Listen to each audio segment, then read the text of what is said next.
Forex AMF, kita ini setengah mati memikirkan gimana caranya trader tambah pinter, tambah jago, tambah mudah.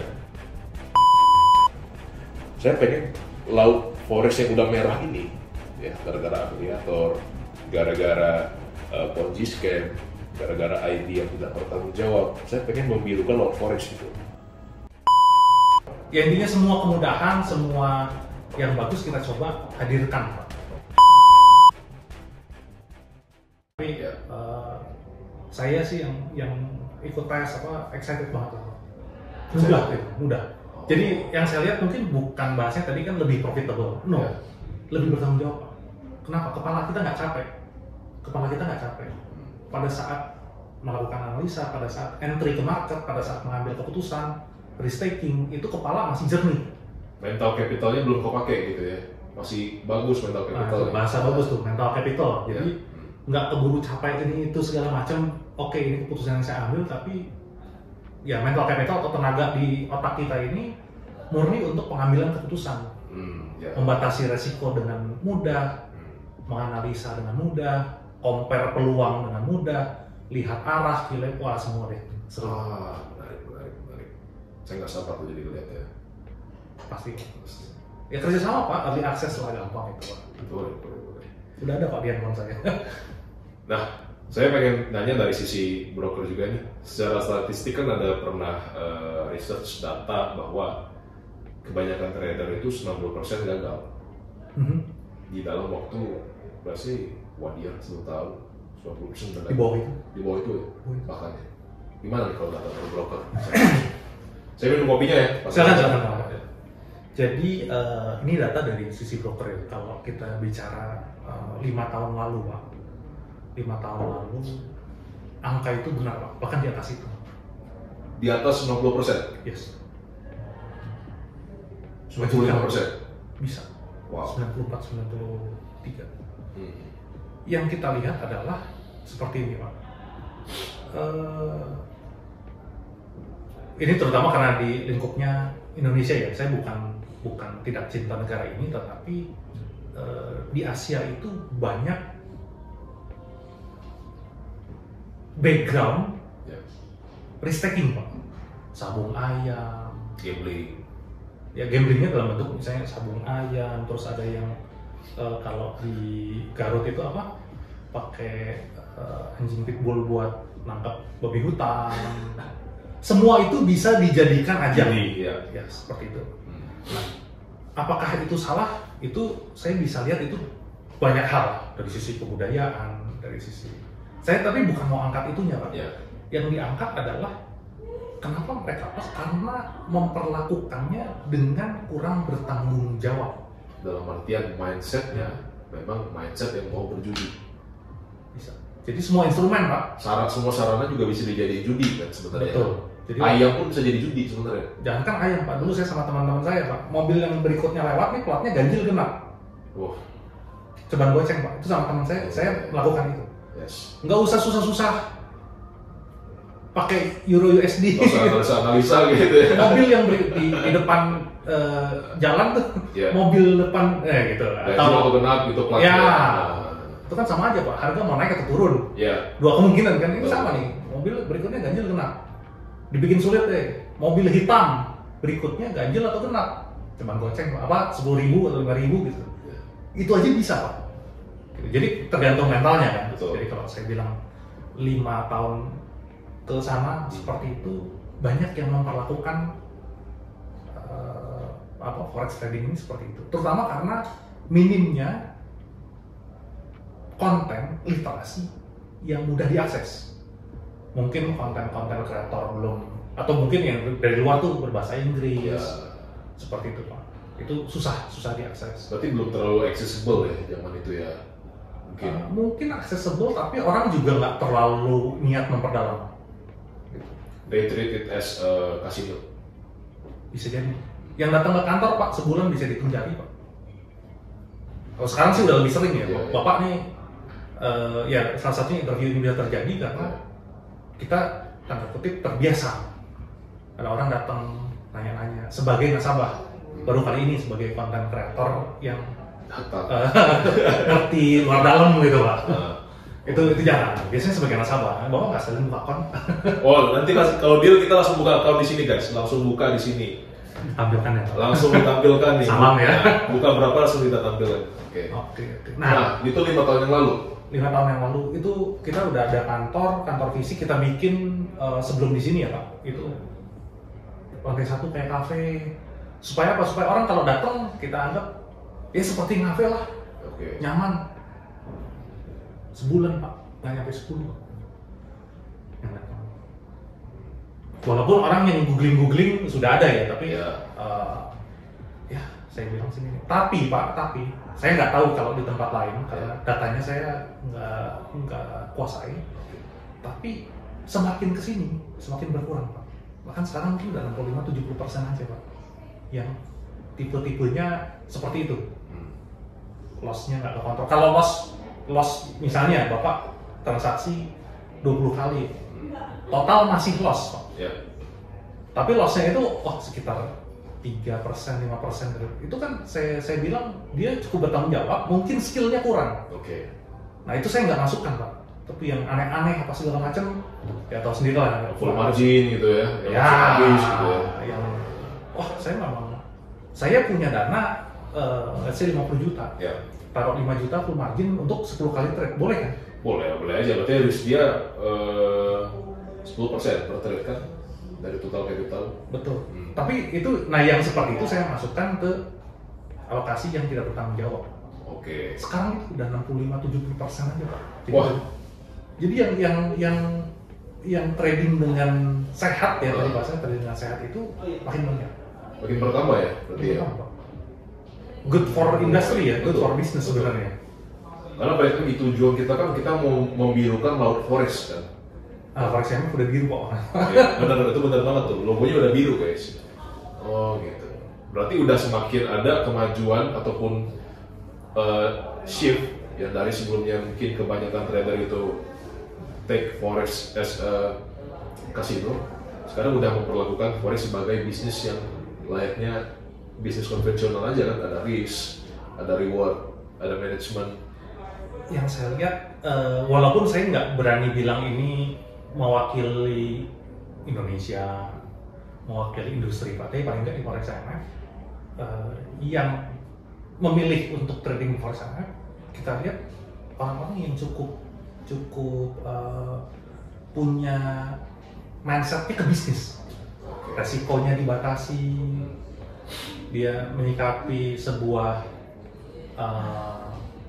transaksi itu sebagai probability Pak. Probability mindset. Yes. Kalau saya punya keuntungan itu harus bisa membiayai semua kos-kos termasuk kos kerugian saya. Oke. Secara akumulasinya oke. Ini berbicara soal risk and reward berarti. Risk and rewardnya bagus. Kan kadang-kadang ada ya Pak ya skill atau strategi yang win rate-nya atau bahasanya apa sih Pak? Win rate ya, betul ya? Right. Dia loss kecil sekali profit. So, Ngambil 5 kali dari loss-nya. Nah itu tuh mulai berdatangan Pak 2-3 tahun terakhir ini. karena orang udah mulai aware berarti ya how trading really works, how healthy trading really works gitu.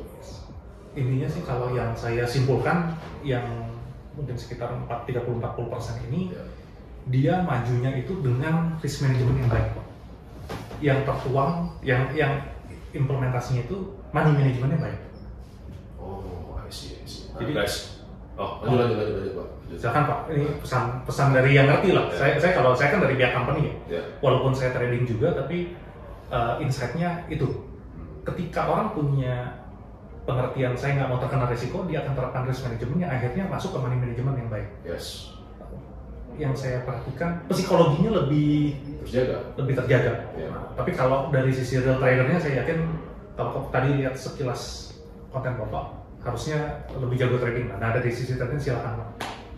Guys, kalian udah dengar sendiri dari Pak Demanto nih sebagai pihak broker ya, yang tahu data-data trader yang gagal, trader yang sukses. Kuncinya apa kata Pak Demanto? Trade management, risk to reward, probability mindset. Ini adalah hal yang selalu gua preach, yang selalu gua himbau kepada teman-teman semua, kunci sukses trading cuma ini aja: psikologi, mindset, management, risk management, risk to reward. Gak ada lagi guys. Metode itu kita bisa bilang dari kebanyakan trader metode masih berbeda-beda Pak ya. Ada yang mungkin metodenya reversal, metode follow the trend, beda-beda. Tapi balik lagi, holy grailnya bukan di metode sebenarnya, di sini tadi risk management seperti kata Pak Marto tadi, risk to reward.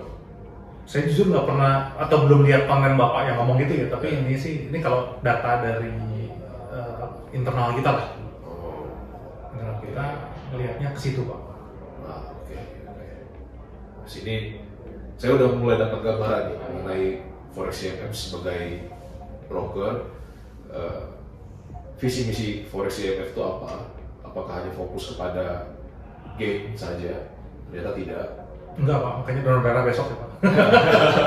Pasti. Bukan PMI Pak, mungkin kalau teman-teman yang di luar konteksnya lagi banyak kasus demam berdarah.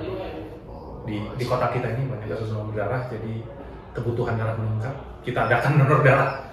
Oh iya. Pasti Pak, deal itu. Deal ya. Deal. Tayang nggak tayang donor lah Pak. Kalau tayang berarti donor ya. Okay. Nggak tayang juga donor lah.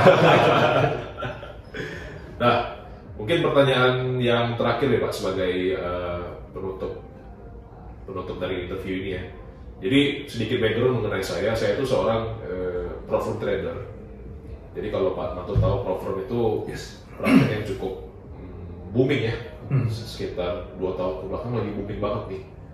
Nah, saya nggak mau jelasin pro-firm itu apa, mungkin Pak Marto udah tahu dan teman-teman mungkin udah tahu. Nah, saya dari dulu sebagai seorang pro-firm trader selalu punya prinsip profit yang saya dapat saya sisihkan sebagai personal account. Dari dulu personal account saya selalu di-broker luar, which is fine. Kenapa? Karena mindset saya dulu waktu itu udah ini paling cuma sebagian kecil dari profit saya. Jadi saya I don't really care about the broker. Tapi kalau Pak Marto tahu kemarin ada kasus Forex Funds, kasus scam. Salah satu pro-firm terbesar dan udah cukup senior juga di dunia, ternyata scam Pak. Aset under management saya hilang semua itu. Bapak kena? Oh, saya kena. Aset under management saya kena. Dan itu sakit Pak, ya sakit dong. Kalau kita kehilangan dana nggak sakit kan? Iya, keringatnya juga sih Pak ngumpulin dana itu ya. Nah, itu. Semenjak itu, saya langsung berpikir bahwa personal account itu penting. Karena sebelumnya it's just an afterthought, cuma kayak pikiran sampingan lah personal account. Tapi setelah kasus ini, saya nggak bilang pro-firm jelek, no, I'm still gonna use them. But personal account is as important as the pro-firm account. Maka mungkin sekarang saya bisa bilang personal account porsinya jauh lebih penting daripada pro-firm. Nah, itulah kenapa saya tertarik untuk mencari broker yang saya bisa rely. Jadi reliable, harus lokal. Kenapa? Karena kalau ada apa-apa saya bisa datangin kantornya kayak sekarang. Pantesan keliling Bandung ya. Nah, makanya itu. Nah, jadi saya datang ke Forex IMF ini untuk tadi saya ingin tahu dulu gimana cara kerja Forex IMF dan sebagainya. Nah, dan dari kasus Forex Fund ini yang paling terkenal adalah kasus slippage mereka, Pak. Mereka bisa dengan enaknya nyuruh teknisi broker mereka untuk bikin semua trade itu kena slippage. Ya, dan tanpa dimanipulasi pun memang slippage mereka sangat jelek. Nah, pertanyaan saya, ini sebagai penutup nih, slippage di Forex IMF sendiri gimana sih? Dalam artian seberapa sering and how bad? Ya. Ini berarti nyangkut nanti kalau udah kegiatan bertransaksi seperti apa gitu ya? Yes. Oke. Ini pertanyaannya agak teknis, semoga teman-teman yang dengar atau saya yakin kayaknya ini di channelnya Pak David sudah cukup dewasa. Oke. Jadi saya bisa share seperti ini. Tadi kalau nggak salah juga saya lihat Bapak ini full di Euro ya? Ya, saya full di Euro USD. Euro USD ya. Nah, jadi kalau yang namanya slippage itu biasa kaitannya agak dekat sama spread. Oke. Kaitannya agak dekat sama spread. Teknologi yang saat ini ada yang populer itu platform tradingnya MetaTrader. Yes. Nah, MetaTrader ini kalau secara topologi, ini HP kita, komputer kita, laptop kita, itu harus connect ke sebuah server. Jadi kalau dilihat nih, ada connect ke sebuah server, servernya memberikan respon, kembali ke user, itu yang disebut dengan satu kali transaksi. Betul. Gitu, saya nge-buy, diterima server. Yang jadi seru adalah slippage ini sebenarnya gitu. Jadi slippage itu kemungkinannya di sana tuh pada saat di jalan berubah. Tapi ada juga yang memanfaatkan. Jadi kalau tanyanya seberapa sering, saya mohon maaf